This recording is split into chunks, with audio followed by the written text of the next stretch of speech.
తను రాదేంటి?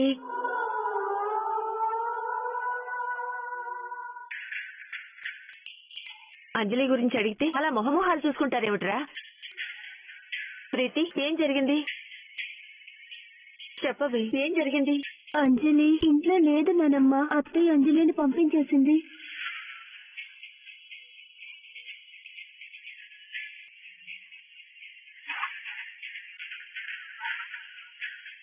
ఇప్పటి వరకు నువ్వు చేసిన దారుణాలు, మాకు జరిగిన ఘోరాలు చాలు. వెళ్ళు, ఇక్కడి నుంచి వెళ్ళిపో.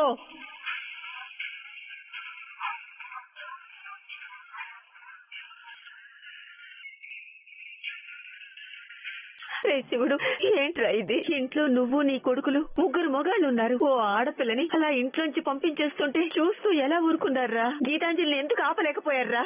ఎందుకు ఆపలేకపోయారు? అయిన వాళ్ళందరికీ దూరమై అనాథైన అంజలికి సాయం చేద్దామని నిర్ణయించుకున్నారు మీ నాన్న. అలాంటి అంజలిని గీతాంజలి గెంటేస్తూ ఉంటే చూస్తూ ఊరుకోవటానికి మీకు మనసు ఎలా ఒప్పిందిరా? మనసు ఎలా ఒప్పింది? ఇదేనా మీరు ఆయన దగ్గర నేర్చుకున్న సంస్కారం? ఇదేనా ఆయన నిర్ణయానికి మీరు ఇస్తున్న గౌరవం? చెప్పండి రా, చెప్పండి. ఒరే మనీష్, ఇలా రా. నువ్వెందుకురా మౌనంగా ఉన్నావు? బిజినెస్ విషయంలో నీ అత్త ఏదైనా పొరపాటు చేస్తుంటే అలా చేయకూడదు, ఇలా చేయాలని చెప్పేవాడు కదరా. మరి ఇంటి విషయంలో తను పొరపాటు చేస్తుంటే ఎందుకు చెప్పలేదురా? ఎందుకు చెప్పలేదు? చెప్పరా? ఓహో, నీ నాన్నకు లాగా నీకు నీ తమ్ముడికి కూడా మీ అత్తయ్య మీద ఉన్న ప్రేమ మీ కళ్ళని కప్పేసిందిరా. అంటే నానమ్మది అత్తయ్య మాటలకి ఎదురు చెప్పలేక. చెప్పాలిరా, చెప్పాలి. వదలండి. అత్తైనా అమ్మైనా తప్పు చేసినప్పుడు తప్పని చెప్పాలి. కూతురు వయసున్న ఓ ఆడపిల్లని, పెద్ద మనసుతో కూతురులా చూసుకోవలసిన ఓ ఆడపిల్లని అలా ఇంట్లోంచి గెంటేయటం తప్పు అని గట్టిగా చెప్పాలిరా. వదలండిరా. ఇది ఆవేశం కాదురా, ఆవేశం కాదు, బాధరా, బాధ. గుండెల్ని పిండేస్తున్న బాధరా. నేను చెప్పేది విను నానమ్మ. నాకేమక్కర్లేదు. అది కాదు నానమ్మ, ప్లీజ్ నేను చెప్పేది విను. వదలరా నానమ్మ.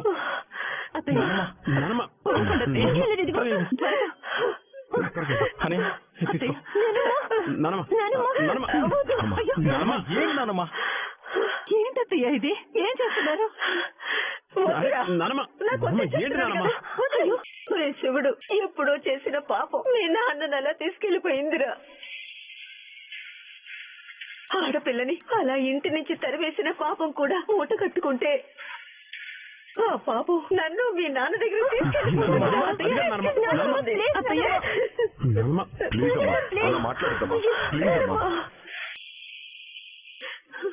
నేను ఇలా మాట్లాడకూడదు అంటే మీరు చేసిన తప్పుని మీరు సరిదిద్దుకోవాలరా.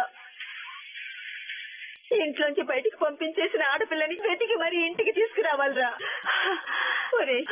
ఒరే మనీష్, వెళ్ళి అంజలిని తీసుకురా.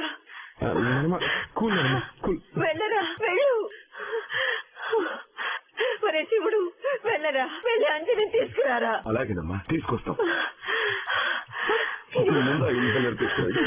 వద్దురా, నాకేమొద్దు. అంజలి వచ్చేంత వరకు నాకేమొద్దు.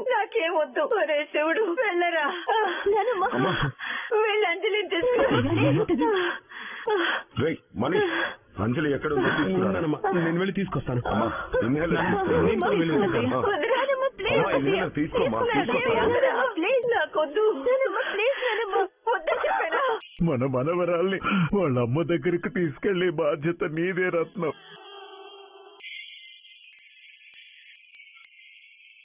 గిరేమో గిరిసేసింది కరుసైన కాలం, జీవితమంతా చిరినేసెను చీకటిన, మీరు కూడా భాషనే కలుసుగా పోయనా.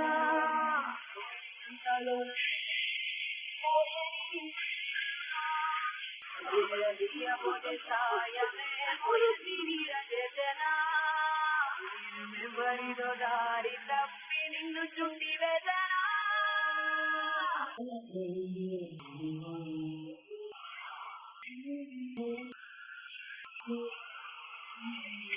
కోలికలని పొరలలో నాడుగులు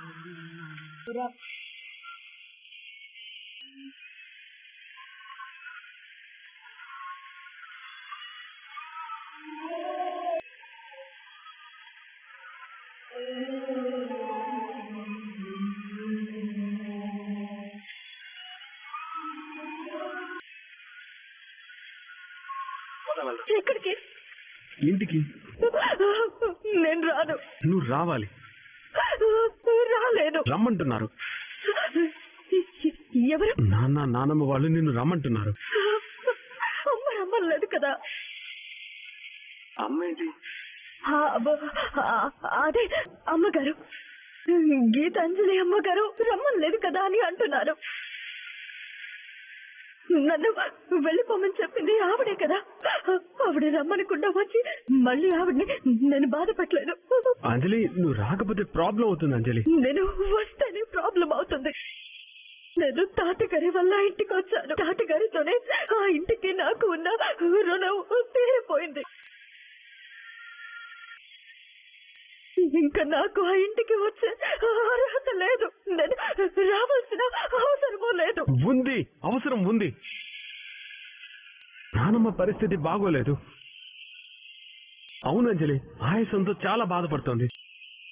నువ్వు వస్తే గానీ ఇన్హేలర్ తీసుకోనని మొండికేస్తుంది.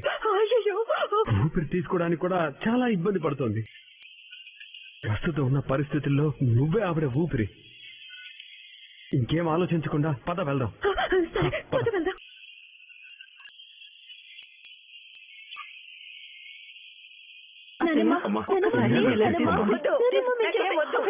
ఎన్నిసార్లు చెప్పాలి?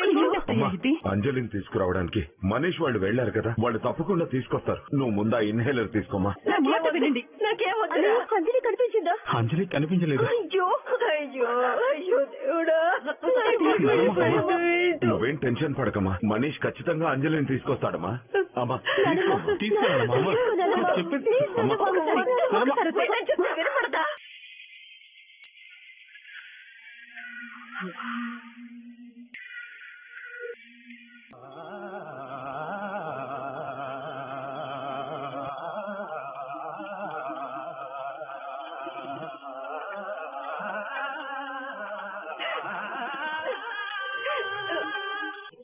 అమ్మమ్మ,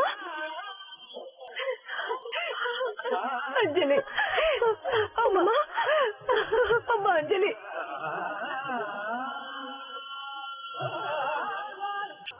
వచ్చావమ్మా? నువ్వు మళ్ళీ వస్తావనుకోలేదమ్మా. మీకేమైంది? మీకేం కాలేదు అంజలి? నువ్వు వస్తే గానీ నానమ్మ ఇన్హేలర్ తీసుకొని అంటుంది. అంజలి,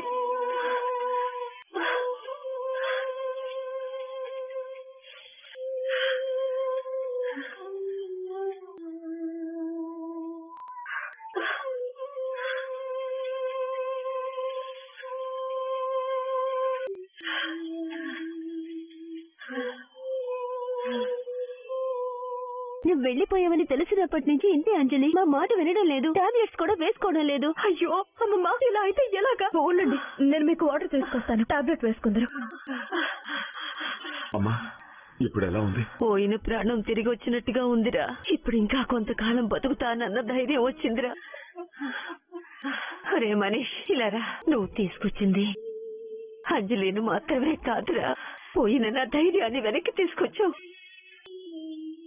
ఎక్కువ మాట్లాడకండి అత్తయ్య గారు, ఇప్పటికే చాలా ఆయాసపడ్డారు కదా. పర్లేదమ్మా, అంజలి వచ్చింది కదా, నాకేం కాదు. అమ్మమ్మ రండి, టాబ్లెట్ వేసుకుందరు. ఇదివ్వు.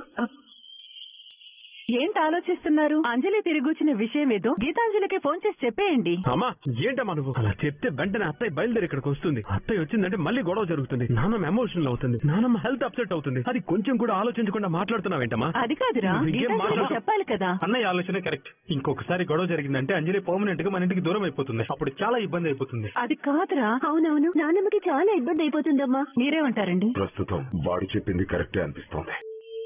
ఓకే, మీకు కరెక్ట్ అనిపిస్తే అలాగే చెయ్యండి. రేపు గీతాంజలికి సమాధానం చెప్పాల్సింది మీరే కదా. రేపటి సమాధానం కన్నా ఈ రోజు ప్రశ్నగా మారిన మా అమ్మ ఆరోగ్యం నాకు ముఖ్యం. నేను అమ్మ ఆరోగ్యం గురించి తప్ప గీతాంజలి గురించో అంజలి గురించో ఆలోచించి తలుచుకోలేదు.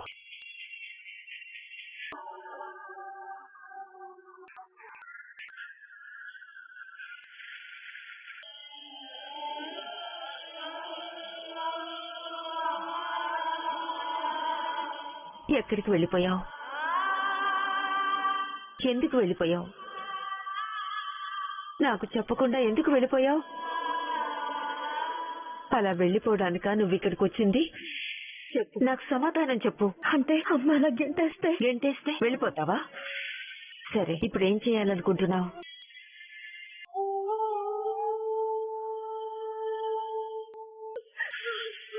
తెలియట్లేదు, నా దారంతా నాకు చీకటి కనిపిస్తుంది. కాదు, ఇప్పుడే నీ జీవితానికి ఒక వెలుగు వచ్చింది. నీకు ఊహ తెలిసినప్పటి నుంచి మీ అమ్మను కలవటమే నీ ఆశ అని చెప్పావు కదా. ఆ ఆశే కదా నిన్ను ఇంతకాలం బతికించింది. ఏదో ఒక రోజు మీ అమ్మను కలుస్తానన్న నమ్మకంతోనే కదా నువ్వు బతుకుతున్నది. మీ అమ్మ ఎవరో తెలియనప్పుడే అంత ఆశతో అంత నమ్మకంతో ఉన్నదానివి. ఇప్పుడు మీ అమ్మ ఫలానా అని తెలిసాక ఆ ఆశను వదులుకొని ఆ నమ్మకాన్ని పోగొట్టుకుంటావా?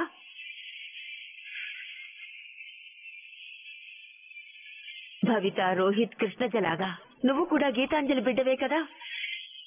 వాళ్ళు పొందిన అమ్మ ప్రేమను నువ్వు కూడా పొందాలి కదా. అలా అమ్మ ప్రేమను పొందటం నీ హక్కు కదా. ఎంత కష్టమైనా ఆ ప్రేమను సంపాదించడం నీ బాధ్యత కదా. నువ్వు మీ అమ్మ దగ్గరికి చేరటమే నువ్వు ప్రారంభించిన ప్రయాణానికి గమ్యం. నువ్వు మీ అమ్మ ప్రేమను పొందటమే నీ జీవిత కథకి న్యాయం.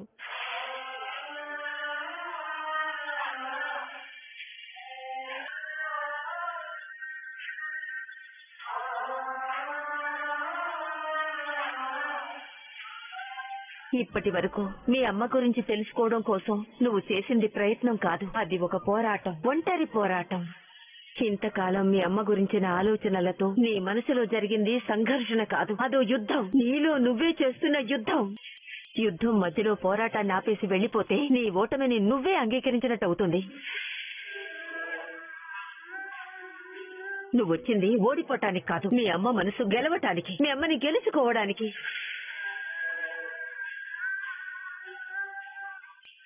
అలా గెలవాలి అంటే నువ్వెక్కడికి వెళ్ళకూడదు, ఇక్కడే ఉండాలి. నాతో పాటు ఇక్కడే ఉండాలి. ఇక్కడి నుంచే నువ్వు యుద్ధాన్ని చెయ్యాలి.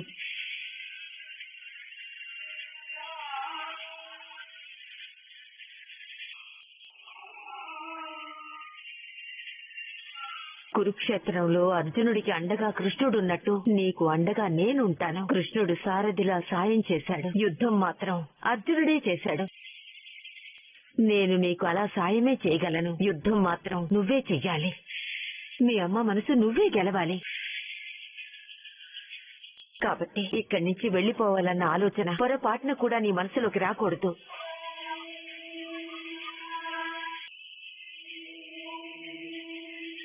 రేపు మళ్ళీ మీ అమ్మ వచ్చి గొడవ పడినా, నా మనవాళ్ళు మనవరాళ్ళు నీతో గొడవ పడినా, ఆఖరికి నేనే నీతో గొడవ పడినా కూడా నువ్వు మాత్రం ఈ ఇల్లు వదిలి వెళ్ళకూడదు. నువ్వు ఈ ఇంటి నుంచి వెళ్లడం అంటూ జరిగితే అది మీ అమ్మ ఇంటికే వెళ్ళాలి.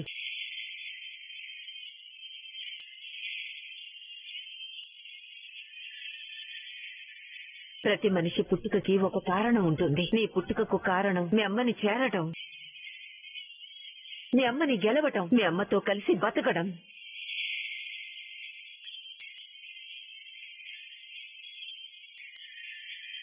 ఆ విషయం మాత్రం కలలో కూడా మర్చిపోవద్దు, అర్థమైందా?